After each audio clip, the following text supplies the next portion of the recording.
He's the author of Teach Me About Malcolm and Teach Me About Garvey.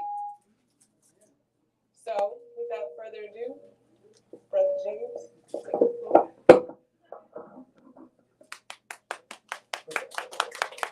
Thank you. All right, well, I'll start off reading my third book, Teach Me About Malcolm. I wrote this book just for Black children. The type of literature that Black children require has to come from a certain type of perspective. And so one of the figures I wanted to write from the necessary perspective was about late brother Malcolm X. So without further ado, I'll go ahead and jump into it. I'll do Teach Me About Malcolm. Then I'll read the first book that I wrote, Teach Me About God. So here we go.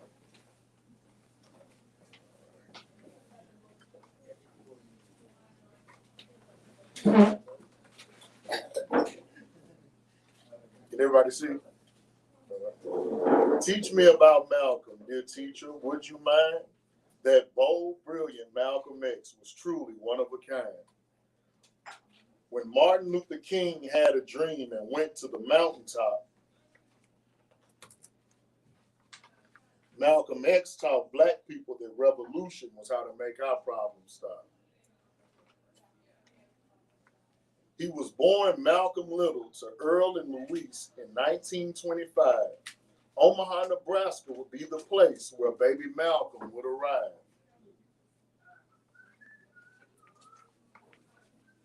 While Malcolm was a boy, he would learn about Marcus Garvey. Mr. Garvey was a mighty man who fought to make all African people free. Malcolm's parents were great helpers in Marcus Garvey's organization. It was named the Universal Negro Improvement Association.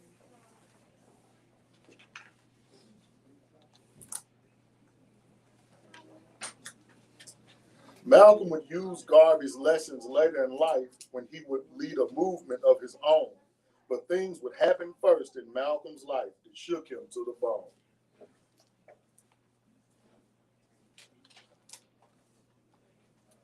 Earl Little, Malcolm's father, was killed while Malcolm was a child. This brought great grief to the Little family and made it hard for them to smile. After his father's death, Louise Little, Malcolm's mother, became sick. Her children were put into foster care as Malcolm's family split. Poor young Malcolm, times for him had really become sad. But through it all, Malcolm learned that everything was not all bad. Malcolm was a great student, one of the smartest in his class. Malcolm learned from reading, writing, and the many questions that he would ask. Why, wouldn't you know, Malcolm had some most eventful times. He tried boxing and moved with his sister, but returned to a life of crime. Malcolm got in trouble and went to prison while he was just a young man. This would be the place where Malcolm's old ways died and his new life soon began. Malcolm learned every word in the dictionary, which was quite amazing. This helped Malcolm learn faster and become better at communicating.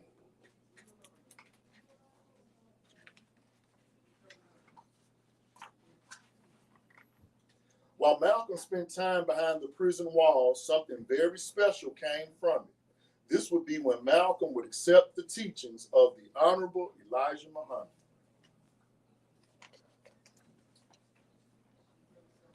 Leader of the Nation of Islam, whose followers called him the Messenger, Elijah Muhammad sought to build a nation, and Malcolm would soon be his helper. Elijah Muhammad gave Malcolm his newfound religious faith called Islam. Those who practice Islam are called Muslims, and the book of scriptures is the Holy Quran. Elijah's teachings taught Malcolm discipline. Do you know what that means? It means doing the right thing even when no one is looking. Mr. Muhammad taught Malcolm that his name was an enslaved name. The names we have today were forced on our ancestors. What a shame. 'Twas then Malcolm abandoned the last name given to him at birth. He replaced little with the X and redeemed some self-worth. Malcolm X changed his name again after his prison time would pass. In the Muslim world, Malcolm used the name Malik el-Shabazz. After Malcolm X left prison, he became a powerful speaker. As Elijah Muhammad's minister, he would spread the messages of his teaching. Malcolm X helped Elijah Muhammad grow the Nation of Islam, a most thrilling black group. The Nation of Islam was made up of black Muslims and their protectors called the Fruit.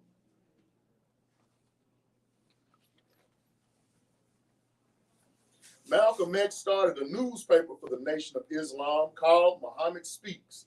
The paper helped the Nation of Islam gain new members and spread Elijah's reach. With Elijah Muhammad's teachings, Malcolm X brought healing to the black woman and man. He turned black people away from drugs and alcohol, making them well again. Malcolm X preached to never eat meat from the hog. Elijah Muhammad taught Malcolm that the pig was part rat, cat, and dog.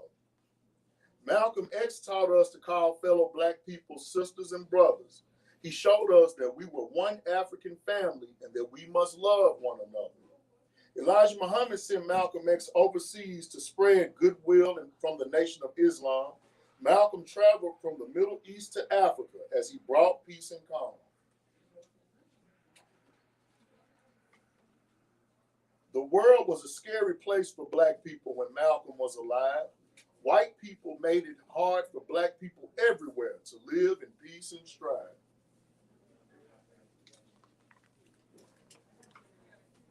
Bad things were happening to black people in America and around the world. White men of the KKK once bombed a church, killing 4 little black girls. White police officers beat black people with nightsticks and let their police dogs chew us up. White firefighters turned their hoses on black women and children as some walked to catch the bus. Malcolm X knew that these bad things would continue to happen until we faced our enemy. Malcolm X believed in an eye for an eye and a tooth for a tooth. Don't turn the other cheek. Brother Malcolm won the hearts and minds of black people from the words that he would say. Malcolm X was especially admired by the great boxer Cassius Clay. Cassius loved Malcolm X's speeches, while he most certainly agreed. So he joined the Nation of Islam and changed his name to Muhammad Ali.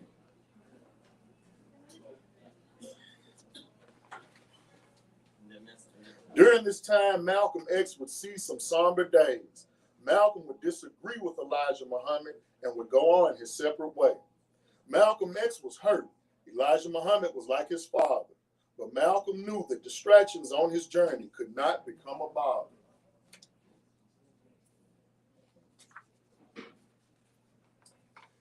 Malcolm was on a serious mission to make sure all black people were treated right. He took a trip back to Africa to tell our family about our plight.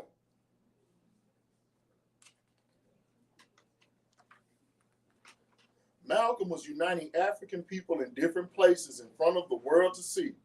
Malcolm was going back to the lessons that he learned about Marcus Garvey. Just like Garvey, Malcolm called on the help of African people around the planet to make Africa strong so that we would never, ever again be taken for granted. Our people in Africa loved Malcolm X. They gave him much praise. Malcolm X was so loved in Africa that they gave him a new name. Omawale would be the new name that Malcolm X would earn.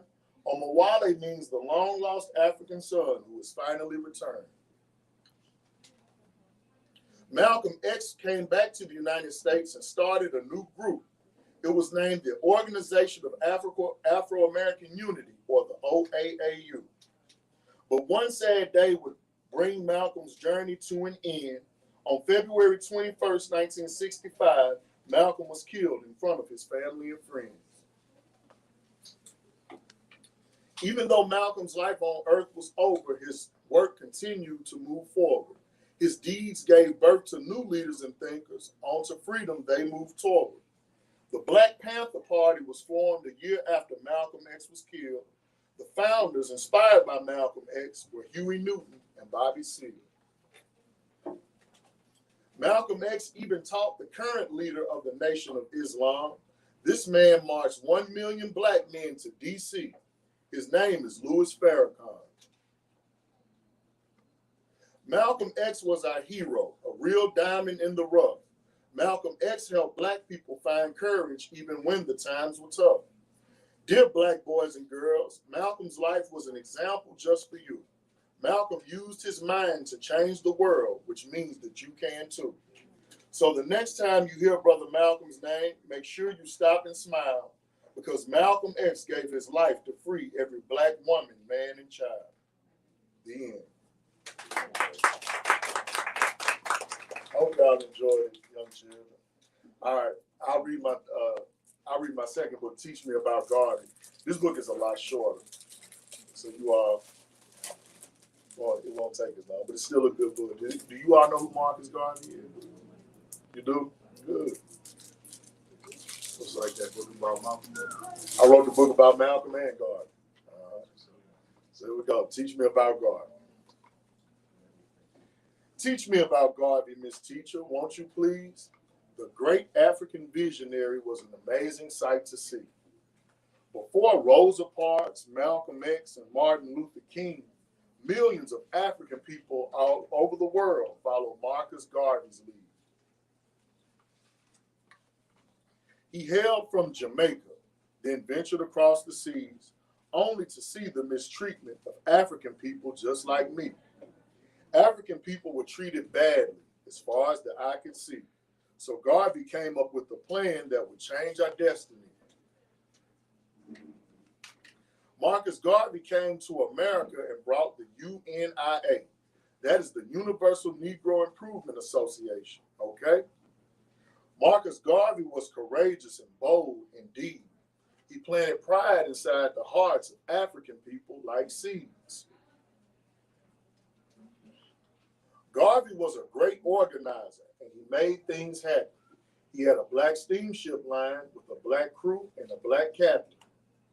He started a newspaper that was called The Negro World. He even built a doll factory for little black girls. He owned buildings and trucks and ships like a nation. He would inspire many Africans, some Cuban, some Haitian, African American, Puerto Rican, Costa Rican, Jamaican, some Dominican, Brazilian, and even Chilean. This is my favorite part of the book. He preached Africa for the Africans. Do you know what that means? It means I belong to Africa, and Africa belongs to me. Oh, teach me about Garvey, Mr. Teacher, won't you please? African children should know Garvey like we know our ABCs.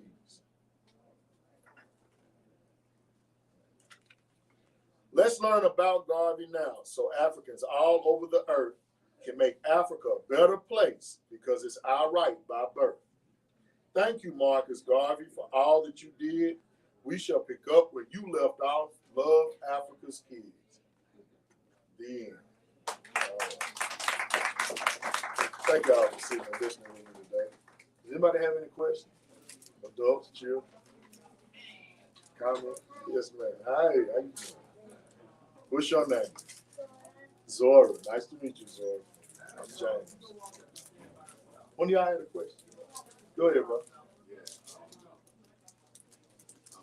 My name's Malcolm. Oh, okay. Nice name, bro. Yeah, nice to meet you too, brother Mal. We're talking about like the illustration of the book. Yeah, so Malcolm. Well, those are both of you. Yeah, they both have two different illustrators. So the brother who illustrated this, he's actually from Nigeria. His name is Adowu Abiyomi. And so he did that for me. Very talented brother. He's done work for the NFL and some other companies too. But yeah, he's in Nigeria. But he did a good job in turning my words into imagery. So yeah, children. Yeah, appreciate that. Appreciate you noticing that. Yes, ma'am. Why did you write your books? Oh, so she asked why I write my book. So when I was a child like you all, I was 5 years old. My mother came to get me out of school and take me to go see the movie Malcolm X. And so after I saw the movie Malcolm X, it was very powerful and taught me about him, but it was not a lot of literature about him and other Black history figures. So the reason I decided to write my books is so that children like you all could learn about figures that they don't talk about in school. So that's what made me write the book. Any other questions? Comments? I like your love.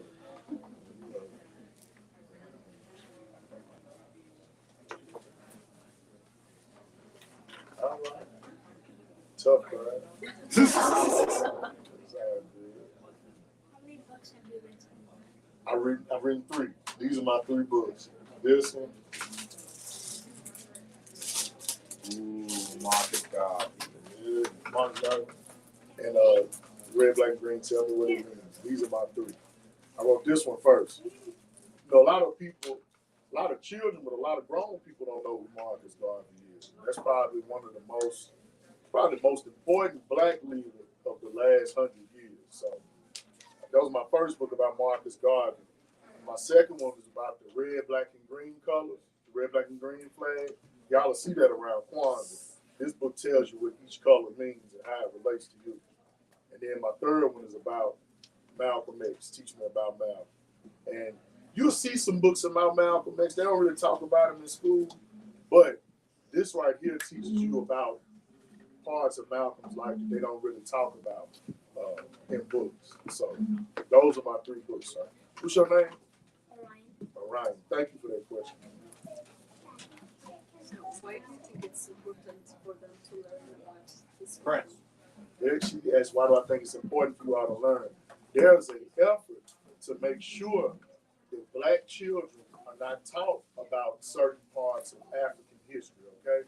It's a lot of African history that is purposely being trying to be erased and not taught to you all. We made the greatest contributions in the world, and there are people out there that don't want our children to know that. So it's important that people like me and even you all going forward make sure that we protect our history and keep the land until the children come ahead. I started writing in 2018. I've been writing since I was let's go back, probably like 1997. You weren't even born. But that's when I was like in 5th grade. I wrote a poem about a tornado. So that was my first time. That's when I first started writing. Mm-hmm. Good question. Yeah. Do you all like to write? Yeah. Y'all like stories? Yeah. That's good. That's good. I always write stories. If you ever think of something, write it down. You know, you never know what it'll do for you. You know what I mean? Write your thoughts down. Sometimes you think about stuff, write it down. You know, come back and look at it later on. You'll amaze yourself. How do you become an author? Who asked me? Oh, I couldn't see. You said, how do you become an author? Yeah. You become an author the day you put your pencil to paper. That's when you become an author. Actually, by law, if you write something down right now and I take it and use it as my own, even if you hadn't had it copyrighted, if you have the proof, then I plagiarized you. So, yeah, as soon as you put your pencil to paper or pen, that's when you become an author. And that's how I became one. Yes, sir. Thank you, sir, for the question. You got plans for another book? Yes, ma'am, I do. Right now, I'm debating on doing. Well, I'm gonna do both, but it was a man by the name of Imhotep. Yes, I wanted to do a children's book on him. He's a figure that's very important to our history that most of us don't know about. Even my mother, she'd kill me if she knew I said that. She's 55. But she doesn't know about half of these people. So, and that comes from somewhere. So I want to make sure that our children are familiar and normalized and ingratiated with this type of history and these type of figures. So when they are my age and so forth, it'll help sculpt their worldview and how to approach the issues that we have at hand. Yes, man. Thank you. What is your age? Bro, why you gonna put me on the spot? You said 1997. I'm 35. I'll be 36 next month. 36. 1987. Thank you. 1987. Get the cat's out the bag now, man. Yeah, I'll be 36. Oh, man, I thought you was my age. So that's a good thing. How old are you, bro? I just turned 30 this year. Oh, man, what's up? That's a milestone, bro. Yeah. Cheers to 30 months. So credit to you for staying healthy. Hey, man, look, man, I try. I'm sitting down, man, this belly of mine, it says otherwise about my health. But yeah, I appreciate that, bro. I got work to do, though. We all do. It's okay. Mm-hmm. Why did you write about the tornado? So, in 1998, I'm from Nashville, Tennessee. We had a big tornado that came through. I was in school, and it was, when you're a kid, you're not thinking about how crazy it is. But I remember because we had to stay in school. We couldn't leave. And so all the hail and stuff was messing up people's cars and windows. So we had a creative project like the next week. And so I was really kind of being silly, but I know how to rhyme and do things like that. So I wrote a poem called Mr. Tornado Man. And the poem, I just talked about what it did throughout the city. It messed up the basketball courts. It messed up my mama's car. She had a Cadillac. And so it had all kind of dents in it. I remember how devastated she was by that. She just got the car. She just got it. So I just remember how that was. So it was one of those pivotal events that took place in my life. And I just had time to work on it. I mean, that was the first thing that came to mind, and I created writing. And so I wrote about it. They published it in the schools. The school had like a little art book or something, but they published it in there. So that was my first time seeing something that I'd written, be kind of acclaimed a little bit. So Do you remember the poem? part of it. It was Mr. Tornado Man brightened up my day. This part of nature showed me the way. And then I can't remember after that. I know I said something to put dents in my mama's Cadillac, something on the roof. It messed up the basketball court, and now the ballers can't hoop. That's all I can remember. That's so funny. I hadn't recited that in about 25 years. Which part am I from? I was born, I'm an African, I'm what you call an African American. I'm born here in America. But it's a historian named Dr. John Henry Clark. Remember that name if you can. Dr. Clark said that the slave ships didn't bring over African Americans, Jamaicans, and Haitians, they brought over African people. So I like to describe myself as a displaced African. But I did the DNA test, Ancestry DNA. Have you heard of that before? Yeah. You heard it? Okay. So on the DNA test, it says I'm mainly Nigerian. I'm mostly Nigerian, Cameroon, Bantu, Mali.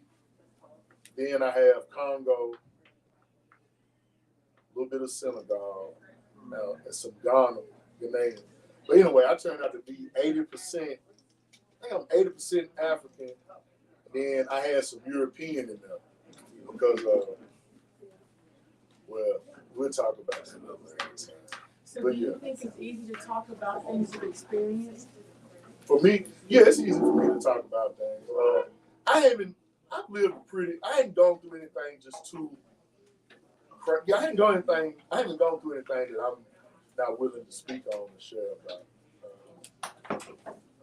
One of the most unique experiences I can say at 36 is being a black person, an African person in this world. I wouldn't trade it for the world. So I notice a lot of your stories have rhymes. Yes, ma'am. And so is rhyming to help us remember the stories? Yes, it is. I'm glad you asked that. I wrote it with a rhyming scheme because with children, I know with me as a child, things that rhyme, with synchrony, I better digested it and I was able to retain more. So and it's easy for me to rhyme too. I don't know if that's weird or what, but yeah, thank you. So that made me go ahead and write the rhyming scheme. It's good for me, and I know as a child it was good for me, helping me to remember information. Just like with songs and things like that, we were able to remember it partly because of that rhyming and cadence and things like that. Yes, ma'am. Thank you for that. So our grandbaby wants to show you her eagle. Can Okay. you give us a little rhyme with the eagle? Ooh.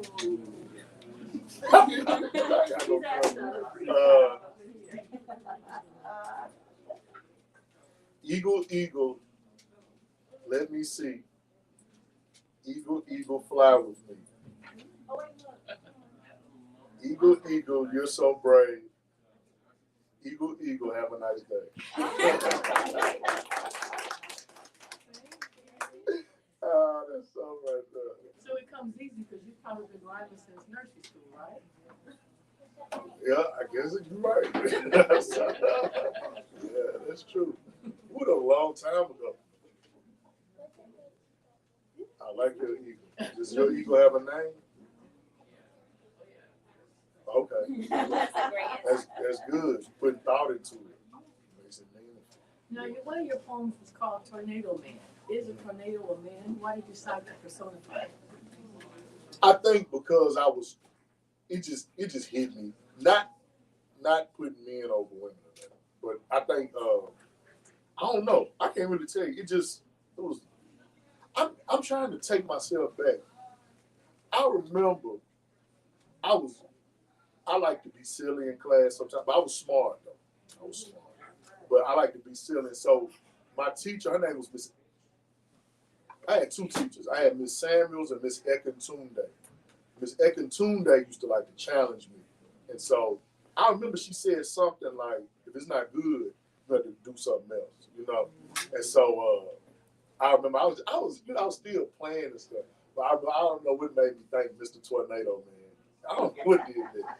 I'm like, now I have to think about this. That's something I have to think about. Thank you so much. Thank you. It was fun though. I remember writing it was fun, and I remember reading it to my friends, and they just thought you crazy. How you gonna make a poem about that? We can't even go out this part of the building anymore because of that tornado. So yeah, yeah.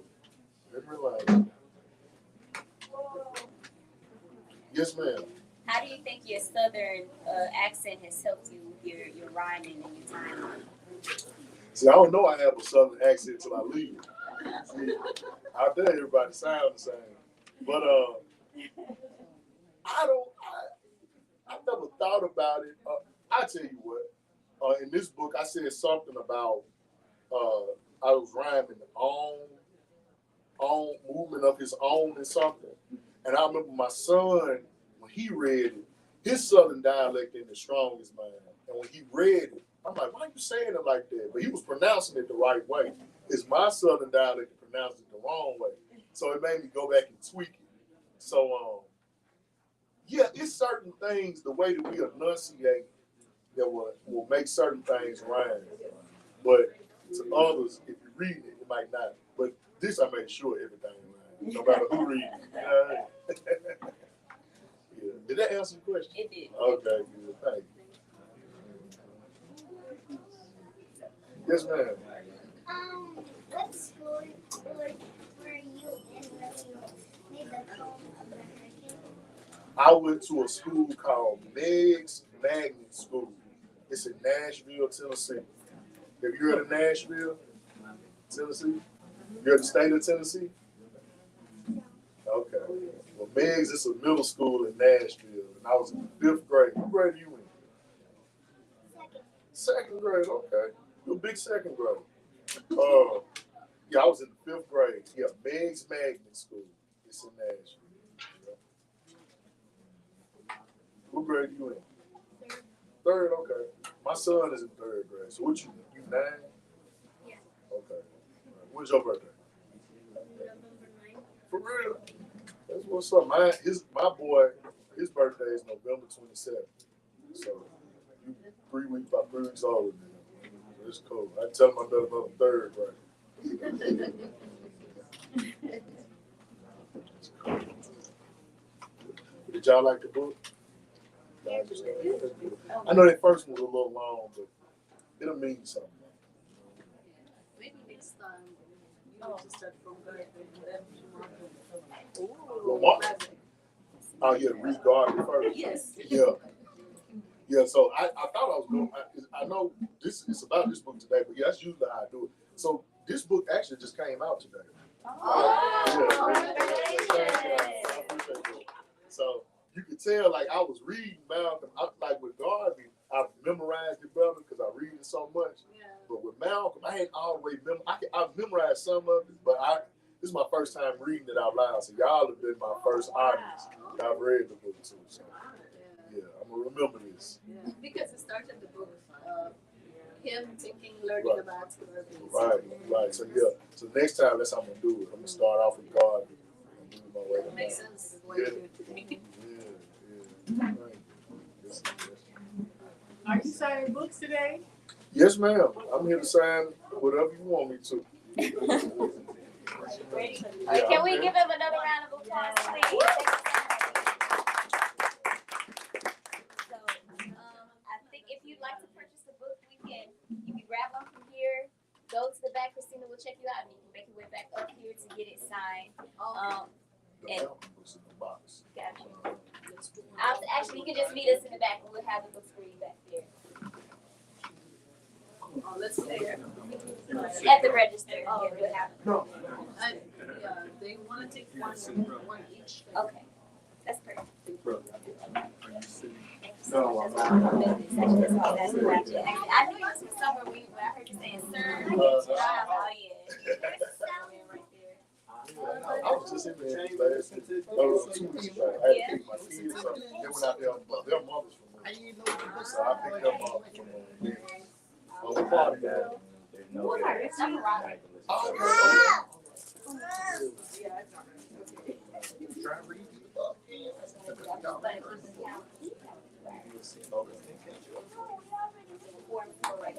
Hey, Prince. Like this way. Prince. Prince.